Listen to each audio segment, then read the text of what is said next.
కరెంటోళ్ళు విమానం కంపెనోళ్ళు ఎప్పుడన్నా అడుగుండ్రి మా కంపెనీలు లాస్ట్లోనే నడుస్తున్నాయి అని చెప్తారు.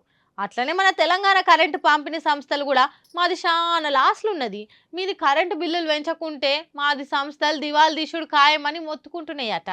గుండెపోట్ల కంటే ఈ ధరల పోట్లే ఎక్కువైతున్నాయి కదా ఇప్పుడు. ఇప్పటికే హెచ్ఎం మసాలా రేట్లు ఎనగర్రెక్కి కూస్తున్నాయి. ఇప్పుడు వీటికి తోడు కరెంటు బిల్లులు కూడా పెరగబోతున్నాయట. కరెంటు పంపిణీ సంస్థలు రేపో మాపో ఛార్జీలు పెంచబోతున్నాయట. ఇప్పటికే 1200 కోట్ల లాసులు నడుస్తున్నాయట డిస్కాంలు. ఇక అవి కవర్ కావాలంటే కరెంటు ఛార్జీలు పెంచులు ఒక్కటే తోవా ఇంకోటి లేదని చెప్పిరట. ఇప్పటికే గవర్నమెంట్ లో ముంగట ప్రతిపాదన ఫైల్స్ పెట్టిర్రు. ఇళ్లకు 300 యూనిట్లు దాటితే స్థిర ఛార్జీ కిలో వాట్కు 40 రూపాయలు పెంచాలనుకుంటా ప్రపోజల్ పెట్టిరట. అట్లనే కంపెనీలకు అన్నిటికీ ఒకే కేటగిరీ కింద బిల్లులు ఇవ్వాలని చెప్పినాయట. ఇక సర్కారు గృహజ్యోతి పథకం కింద 200 యూనిట్లు ఫ్రీ ఇస్తారు కదా, కాబట్టి 200 నుంచి 299 యూనిట్లు వాడేటోళ్ళ జోలికి పోరట. ఎవరైతే 299 యూనిట్లు దాటి వాడతారో వాళ్ళకు వాయింపు తప్పదట. మరి డిస్కౌంట్ల ప్రతిపాదనకు సర్కారులు సై అంటారో నై అంటారో ముంగడ తెలుస్తుంది. ఇక తిరుమల ఎంకన్న లడ్డు అంటే ఎంత పవిత్రంగా చూస్తాం మనమంతా. లడ్డుల చిన్న పలుకు కింద పడ్డ కండ్లకు అద్దుకొని నోట్లేసుకుంటాం. నీసు గీసు తిన్నా లడ్డు దగ్గర కూడా పోం. అసోంటి లడ్డూలు తయారు చేసేటందుకు జంతువుల కొవ్వు వాడినరని ఖుద్దు ముఖ్యమంత్రి బాబు సారే అంటున్నాడంటే తిరుమల ఎంకన్న సన్నిధిలో ఏం జరిగింది నొద్దులో?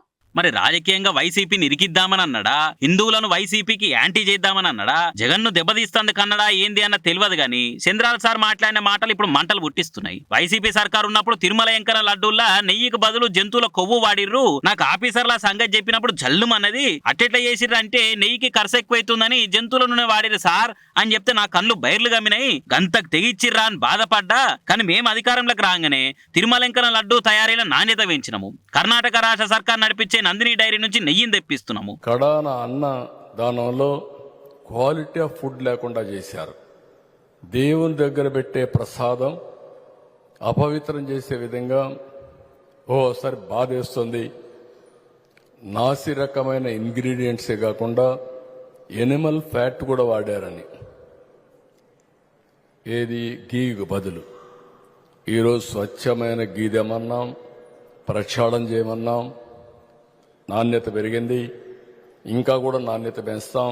అట్లనే తిరుమల ఎంకన్న నిత్యాన్నదానంలో కూడా ఫుడ్ క్వాలిటీ పెంచినామని కూడా చెప్పుకొచ్చిండు సారు. ఇక సార్ మాటలైన వైసీపీలు బాబు సార్ మీద నిప్పులు కురిపిస్తున్నారు. దమ్ముంటే నిరూపించాలి, తడి బట్టలతో గుల్లెజోరి ఎంకన్న మీద ప్రమాణం చేద్దాం బాబు, నువ్వు సిద్ధమేనా టీటీడీ మాజీ చైర్మన్ వైవి సుబ్బారెడ్డి సార్ సవాల్ చేసిండు. అటు బీజేపీ కూడా అందులో నిజమెంత అన్నది విచారణ కమిటీ చేసి నిగ్గు తేల్చాలని డిమాండ్ చేస్తున్నారు. ఇటు కాంగ్రెస్ పార్టీ తరఫున షర్మిలక్క కూడా ఇది వైసీపీ టీడీపీలు ఒకరి మీద ఒకరు బురద చల్లుకునే కార్యమా, లేకుంటే నిజంగానే జగన్ సర్కారు జంతువుల కొవ్వును వాడిరా అన్నది సిబిఐ ఎంక్వైరీ చేసి నిజం రావట్టాలని డిమాండ్ చేస్తున్నా అనుకొచ్చింది. ఇట్లా ఏపీలో ఇప్పుడు తిరుపతి లడ్డు రాజకీయ ప్రకంపనను సృష్టిస్తుంది. మరి నిజంగా కూడా జగన్ సర్కార్ హయాంలో ఎంకన్న లడ్డు తయారీలో జంతువుల కొవ్వు వాడిర్రా లేదా అన్న ఆంధ్ర సర్కార్ ఎంక్వైరీ చేపించి నియతుని నిరూపించుకోవాలి. లేదంటే కోట్లాది మంది భక్తుల నమ్మికను ఆగం పట్టించినట్టు అయితే చూసుకోర్రి అన్నట్టు భక్తులు కూడా డిమాండ్ చేస్తున్నారు.